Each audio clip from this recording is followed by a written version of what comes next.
네, 윤 대통령 수사와 탄핵 심판 관련 현안들 이고은 변호사와 함께 짚어보겠습니다. 어서 오십시오. 안녕하십니까. 안녕하세요. 네, 공수처가 오늘도 윤 대통령에 대한 3차 강제 구인 시도에 나섰지만 결국 불발이 됐습니다. 일단은 윤 대통령이 불응하면 진행이 되기 어려운 건가요? 2013년도에 이와 비슷한 사례에 대한 대법원 판례가 있습니다. 네. 그러니까 구속영장이 발부된 구금된 피의자였는데 조사에 불응하고 나오질 않았어요.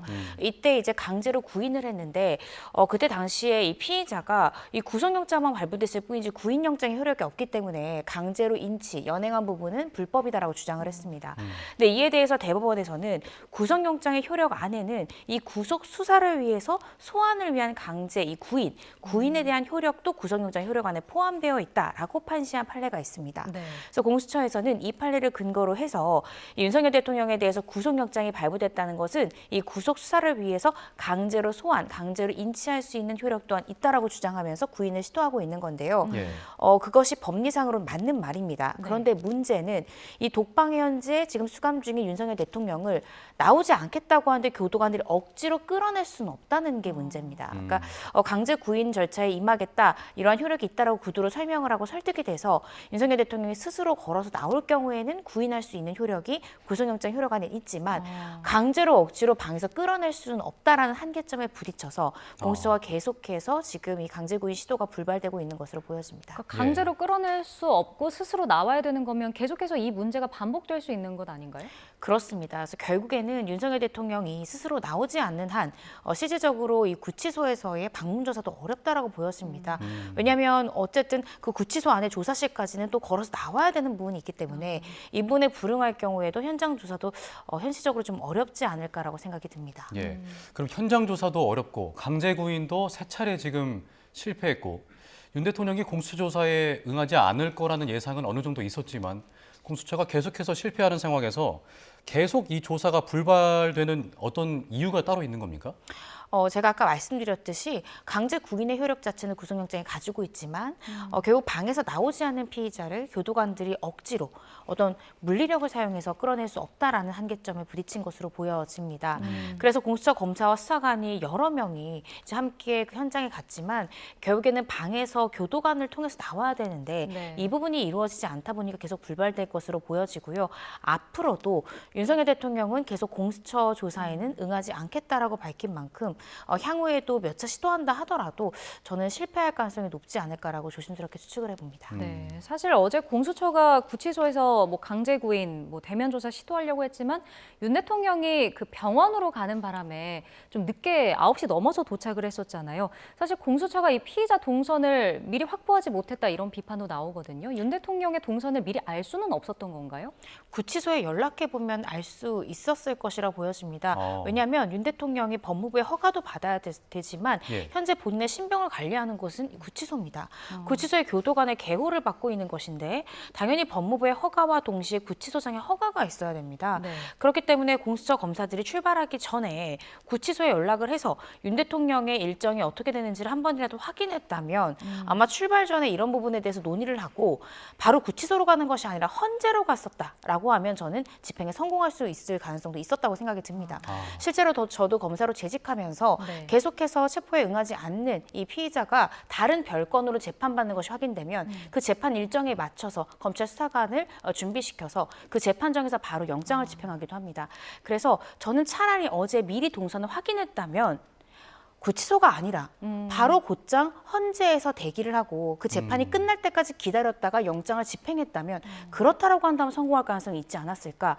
거기까지 생각을 못했다라는 점에서 공수처의 수사력에 대해서 좀 아쉬운 대목입니다. 그러면 내일 공수처가 헌재로 바로 갈 가능성은 있다고 보세요? 전 있다고 봅니다. 물론 만약에 그런 전제하에서 공수처가 어떤 부분이 부담이냐면 예. 이 윤석열 대통령이 헌재로 갈 때는 경호처의 경호를 받습니다. 예. 그렇기 때문에 그 법원 안에서는 경호처의 경호가 있기 때문에 이 경호권을 뚫는 부분에 있어서 또다시 체포영장 집행과 같은 어떤 물리적 충돌을 우려할 수 있는데요. 네. 그렇지만 어찌됐든 현재는 구속영장까지 발부가 됐고 영장에 기반한 조사를 요청하는 것이기 때문에 이 경호권이 있다라고 하더라도 이 부분을 강렬하게 저항하기 굉장히 어려울 것으로 보여집니다. 그래서 저는 이번만큼은 계속해서 구치소에서 기다리는 것이 아니라 이 헌재에서 재판이 끝날 때까지 헌재에서 이 공수처 수사관들이 좀 대기하고 있다가 현장에서 집행을 해서 바로 공수처 조사실로 데려오는 이런 일정으로 한번 계획을 좀 바꿔보면 어떨까라고 조심스럽게 제안을 해봅니다. 네. 근데 대통령 측 변호인단에서는 이 공수처의 강제 구인 시도가 뭐 대통령에 대한 분풀이를 넘어서 심각한 위법 수사다 이렇게 주장을 하고 있거든요. 이건 뭐 설득력이 있다고 보십니까? 심각한 위법 수사는 전혀 아니고요. 사실은 적절한 수사죠. 왜냐하면 구속영장을 청구하고 발부가 되면요. 영장을 청구하기 전에 당연히 조사를 합니다. 영장이 발부가 된 다음에는 심경 변화를 일으키는 피의자도 꽤 있습니다. 처음엔 혐의를 부인하다가 혐의 인정으로 돌리는 경우도 있기 때문에 보통 영장이 발부되면 한 번 더 피의자를 불러서 네. 혹시나 심경의 변화가 있는지 부분에 대해서 확인하는 것이 통상적인 절차입니다. 이것에 응하지 않고 있는 윤석열 대통령이 예외적인 케이스인데 이런 예외적인 케이스에 대해서 공수처는 그래도 제 생각엔 예의를 갖춰서 그래도 구치소에서 억지로 끌어오려는 시도 없이 강제 구인이나 방문 조사 방법도 여러 가지로 이제 선회해서 시도하는 것으로 보여지는데요. 이러한 강제 구인이 위법적인 수사다라는 주장은 전 틀렸다라고 생각합니다. 예. 그리고 또 공수처가 오늘 대통령실과 또 관저 압수수색도 시도를 했는데 이것 역시 불발됐습니다. 비화폰 서버 기록을 확보하려는 의도였을 것 같은데 이번에도 확보를 못한 거죠. 네, 그렇습니다. 저는 이 대목도 공수처에서 아쉬운 대목입니다. 예. 원래 검찰에서 수사를 할 때는요. 체포영장을 집행할 때 체포영장 집행과 동시에 현장에서 압수수색이 일어납니다. 네. 신병을 체포해놓고 나중에 가면 뭐합니까? 이미 증거가 다 인멸됐을 가능성이 굉장히 높죠. 그렇기 때문에 체포영장을 집행하러 들어갈 때 압수수색 영장도 현존한다면 계획을 세워야 됩니다. 그래서 일부 인원이 신병을 확보할 때 나머지 인원이 현장에서 이 필요한 압수물에 대해서 압수수색도 동시에 진행을 해야만 네. 가장 그 증거물이 생생하고 훼손이 없는 상태에서 확보를 할 수 있는 거죠. 그런데 그때 했었어야 되는 것을 이제 강제 구인이 몇 차례 실패하자 결과적으로는 윤석열 대통령이 직접 조사하기가 어려울 것이라 판단이 되어서 네. 다시 한 번 더 압수수색을 시도한다. 이것은 저는 이미 좀 시기를 좀 실기한 그런 시도지 않을까라는 생각이 들고요. 당연히 거부할 것으로 우리가 능히 예상할 수 있습니다. 네. 형소법 111조. 정말 우리 국민들께서 이 조항 너무 많이 들어보셨을 것 같은데 이를 들어서 이미 경찰 압수수색 시도 때부터 계속해서 경호처는 거부를 해왔습니다. 승낙을 하지 않았습니다. 그렇기 때문에 이번에도 결국 불발이 된 건데요. 그런데 비화폰 서버 기록을 확보하지 않는다 하더라도 저는 윤석열 대통령의 혐의 입증에는 전혀 장애가 될 것 같지 않습니다. 그 이유는 해당 비화폰 서버를 확보한다 하더라도 통화 녹음은 어차피 확보할 수가 없습니다.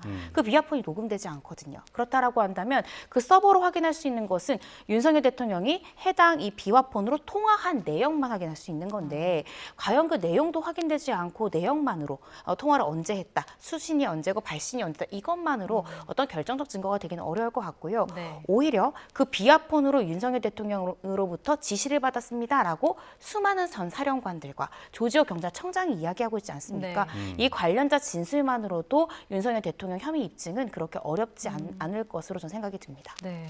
뭐 앞서 공수처 수사력에 대한 아쉬움을 좀 이야기해 주셨는데 뭐 이번에도 강제 구인이 불발되면서 뭐 사건을 검찰로 좀 조기에 넘기는 게 어떤가라는 의견도 나오고 있거든요. 어떻게 생각하시나요?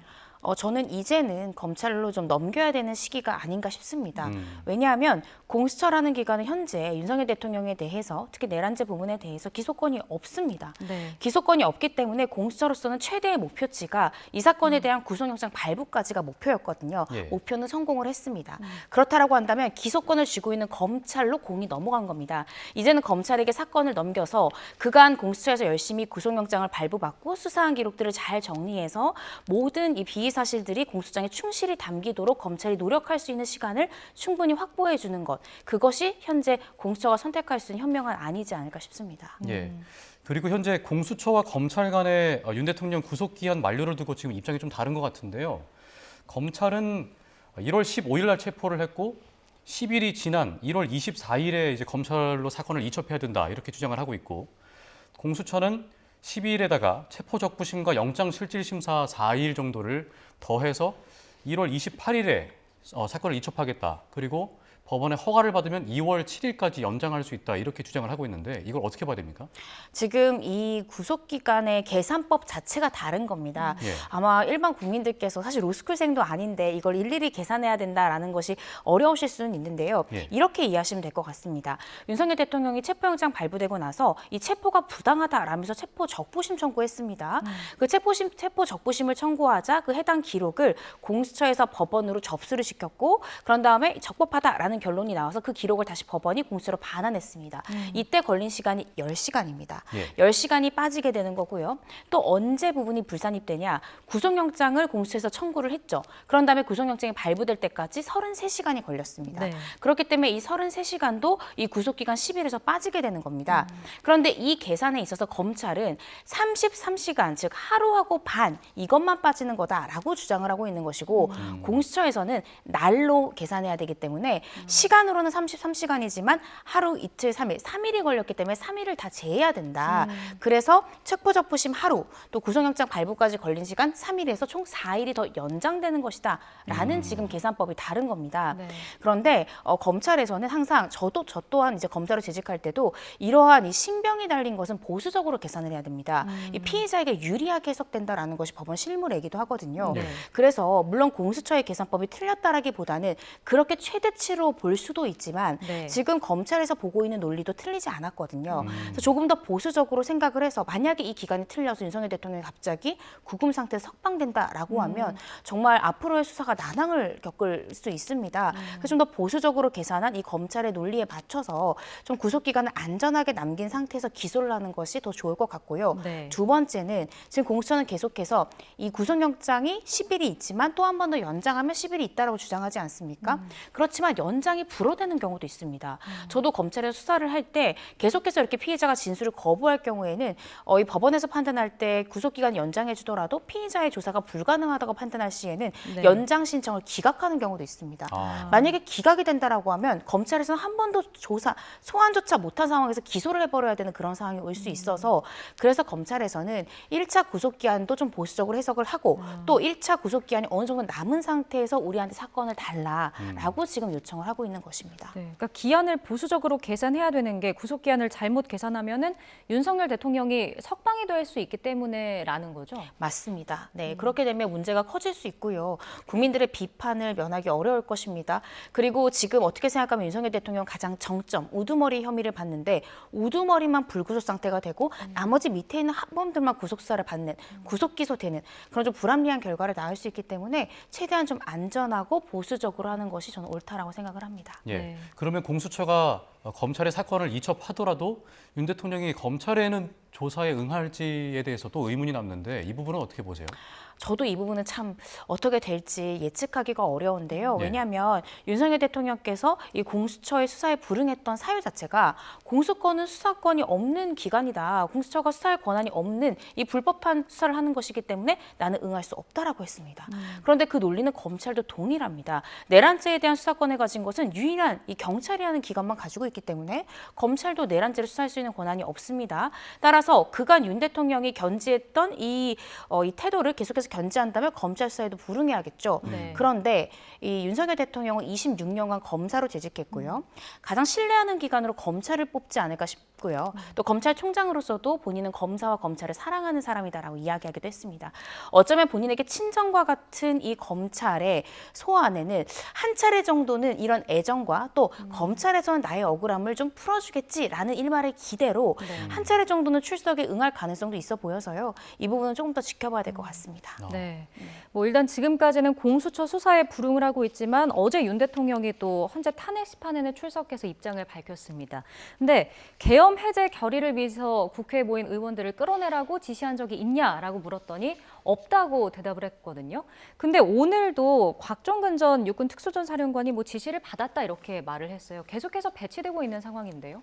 그렇습니다. 그러니까 지시를 했다라고 볼 수 있는 윤석열 대통령은 난 그런 지시를 한 적이 없다라는 것이고요. 예. 그 지시를 받았다라고 진술하고 있는 이 곽종근 전 사령관은 윤 대통령이 이 당시에 아직 이 계엄을 해제할 수 있는 정족수가 채워지지 않았기 때문에 문을 부수고 그 인원들을 끌어내라라고 비화폰을 통해서 나에게 지시했다라고 진술을 하고 있습니다. 네. 조지호 청장도 이 부분에 대해서 의원들 다 잡아라, 계엄법 위반이니까 체포하라라고 대통령으로부터 지시를 받았다라고 진술을 한 바가 있습니다. 있습니다.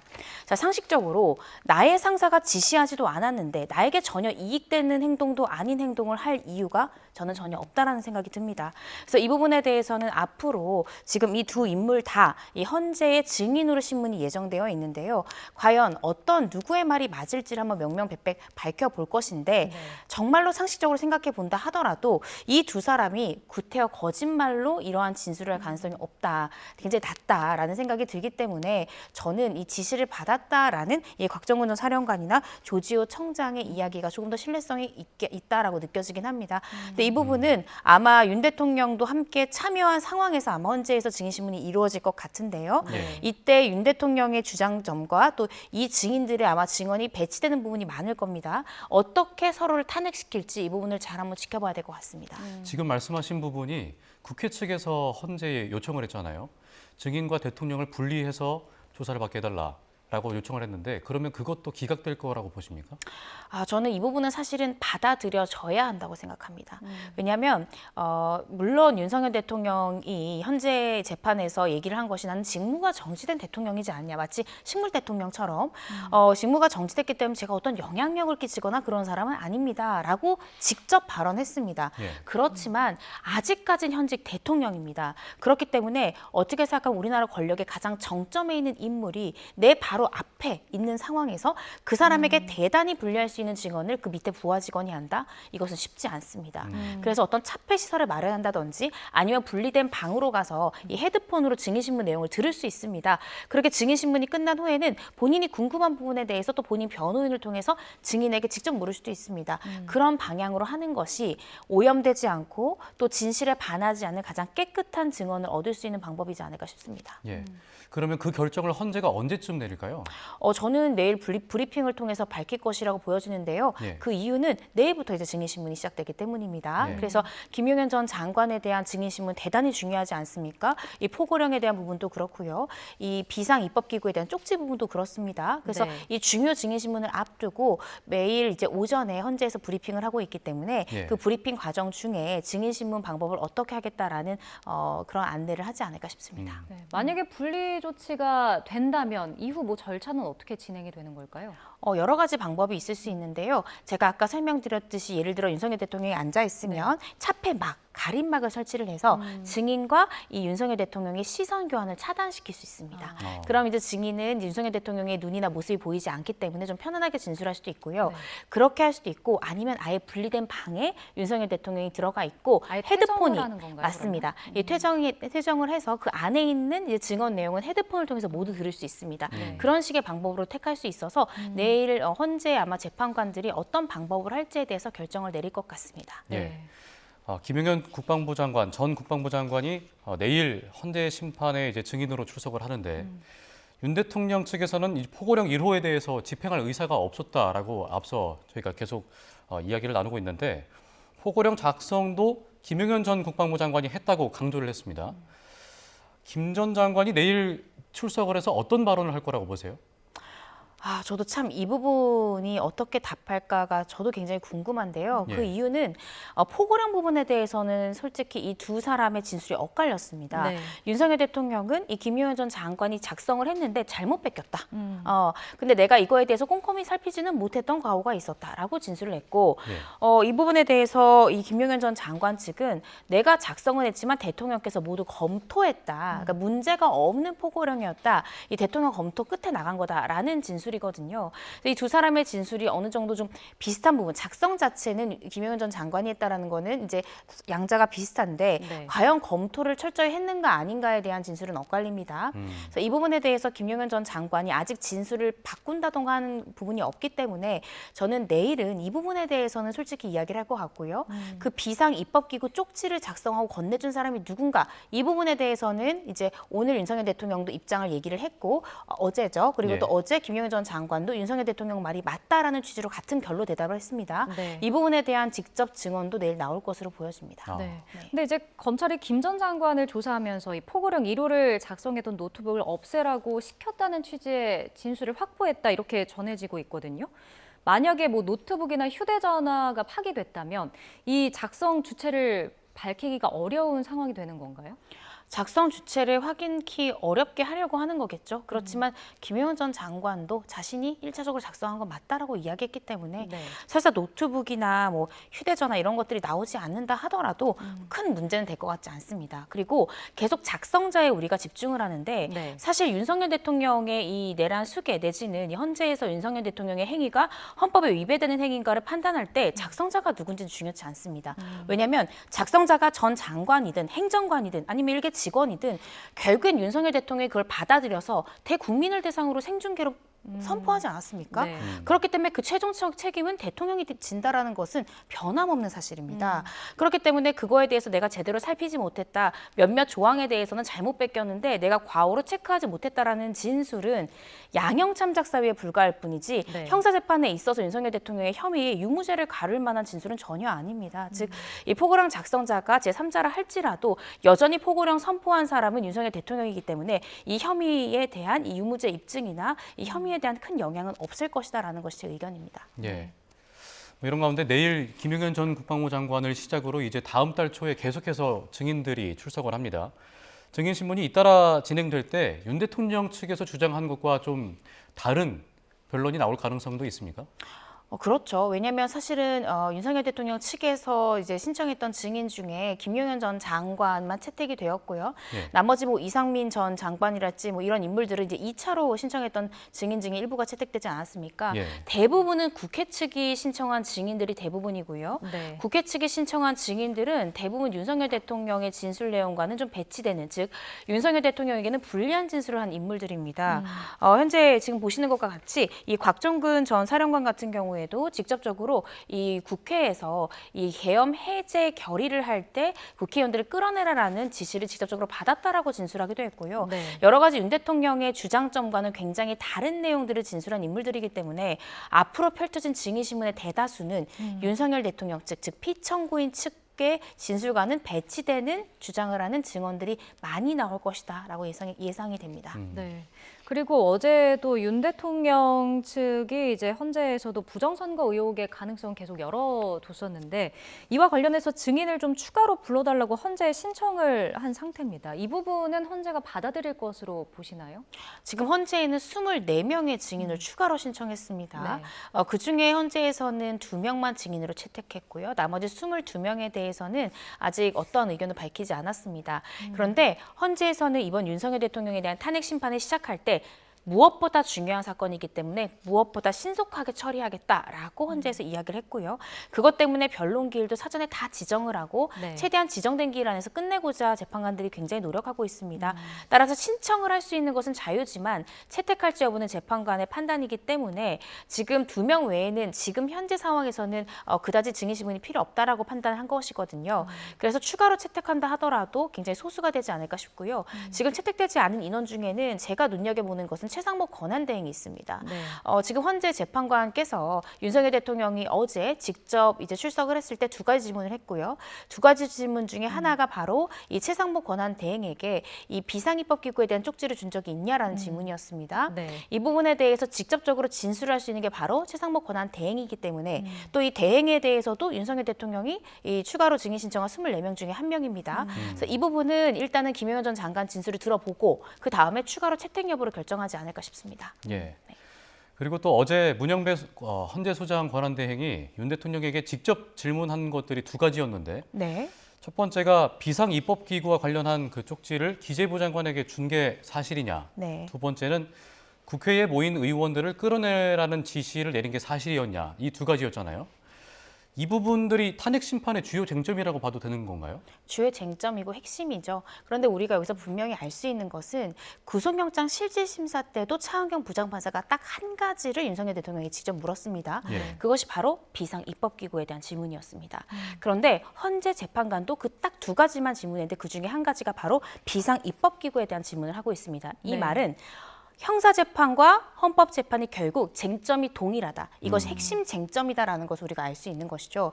비상입법기구라는 것은 결국 현재 지금 존속하고 있는 이 국회의 이 기능 자체를 무력화시킨 다음에 대체할 수 있는 비상입법기구를 창설화를 했느냐. 이 기구를 위한 예산안을 편성하도록 지시했느냐라는 거거든요. 만약 이것이 사실이라고 하면 이 국회의 기능을 마비시키고 무력화시키려고 했다라는 부분이 사실이라는 거잖아요. 그래서 이 부분이 국헌 문란에 있어서 가장 중요한 포인트이기 때문에 물어봤을 것 같고요. 두 번째 질문, 이 국회에 모인 의원들을 끌어내라는 지시를 내린 적이 있느냐. 이 부분은 계엄을 해제할 수 있는 유일한 권한을 가진 기관이 바로 국회입니다.